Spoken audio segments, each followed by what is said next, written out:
వాళ్ళు మా ఊరిలో పుట్టడమే మాకు చాలా గర్వకారం. మా అదృష్టం కొద్ది వాళ్ళు పిన్నెల్లి వీరయ్య అనే ఒక వృక్షం, ఆ వృక్షానికి ఈ పంగలు విత్తనాలు.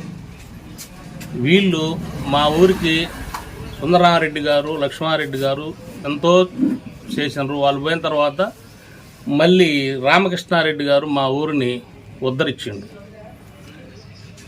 ఇక్కడ సిమెంట్ రోడ్లు, కాలు మట్టి రోడ్డు మీద పెట్టే పని లేకుండా అచ్చం సిమెంట్ రోడ్లే మా ఊరంతా.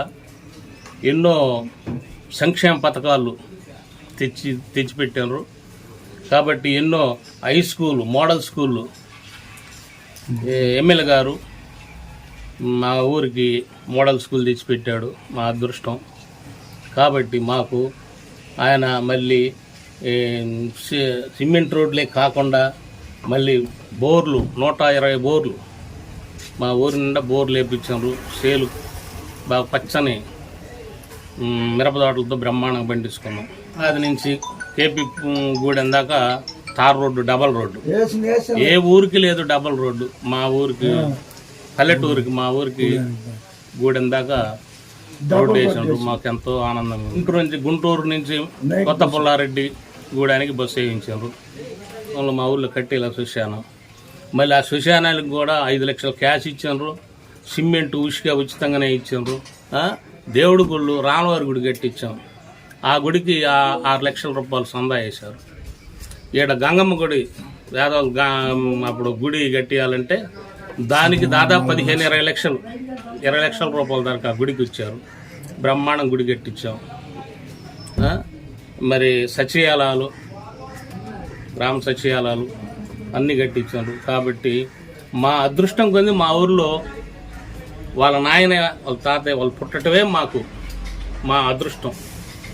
మా ఊరికి ఉన్న అదృష్టం ఏ ఊరికి లేదని చెప్పుకోవాలి. ఎందుకంటే మా ఊరిలో వాళ్ళు పుట్టారు కాబట్టి మా గ్రామానికి వాళ్ళు ఎన్నో సేవలు చేశాం. ఆ సేవలు మరవలేని. కాబట్టి మేము ఎప్పుడైనా కానీ ఇప్పటికి 4 సార్లు వాళ్ళ పెదనాన్న ఒకసారి గెలిపించాం. మళ్ళీ ఆయన 4 సార్లు గెలిచిండు.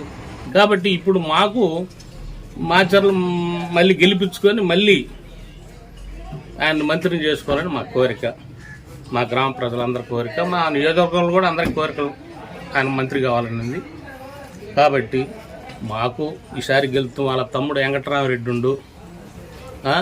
ఎట్టి పరిస్థితుల్లో కూడా ఆయన సహకార సహాయాలతో మా ఊరు బ్రహ్మాండంగా అభివృద్ధి చెందింది. పూర్తి మండలమే. మాచర్ల నియోజకవర్గాన్ని మాచర్లో కనిపెట్టుకొని ఉండే మనుషులు మా ఎమ్మెల్యే గారు కానీ వెంకటరామరెడ్డి గారు కానీ ఎప్పుడు ఉండేవాళ్ళు. వాళ్ళు ఏముంది, వాళ్ళు ఓడిపోయారు అనుకోండి. బ్రహ్మారెడ్డి అయినా ఒక ఆయన ఇప్పుడు ఎంతోమంది వచ్చారు, పోటీ చేశారు, ఓడిపోయారు, అందరు దెంకెళ్ళినారు. ఎడిపోయాడు. ఈయన కూడా ఒకసారి బ్రహ్మారెడ్డి గారు కూడా ఒకసారి పోటీ చేసిండు. ఆయన పోయి గుంటూరులో కాపురం పెట్టిండు. మా వాళ్ళు, మా పిన్నెల్లి వారి కుటుంబం గెలిచినా గెలవపోయినా మా నియోజకవర్గాన్ని పట్టుకొని ఇక్కడనే ఉండి మా బాధ సాధనన్నీ కనిపెట్టి తీర్చుకుంటూ వాళ్ళు మమ్మల్ని మా ఎనువెంటుండి మమ్మల్ని వదిలిపెట్టి పోరు. అందుకు కాబట్టి ఇక్కడనే ఉంటారు. వాళ్ళు వస్తుంటారు, పోతుంటారు, ఓడిపోగానే వెళ్ళిపోతుంటారు. ఓడినా గెలిచినా సుందరారెడ్డి గారు ఒకప్పుడు ఓడిపోయినా ఆయన నియోజకవర్గాన్ని కనిపెట్టుకుంటూ, లక్ష్మారెడ్డి గారు ఓడిపోయినా ఈ నియోజకవర్గాన్ని కనిపెట్టుకొని, మమ్మల్ని కనిపెట్టుకొని, ప్రజలను కనిపెట్టుకొని, నియోజకవర్గం ప్రజలను కనిపెట్టుకొని వాళ్ళ కష్ట నష్టాల్లో అన్నిటిల్లో కూడా వాళ్ళు ఉండరు.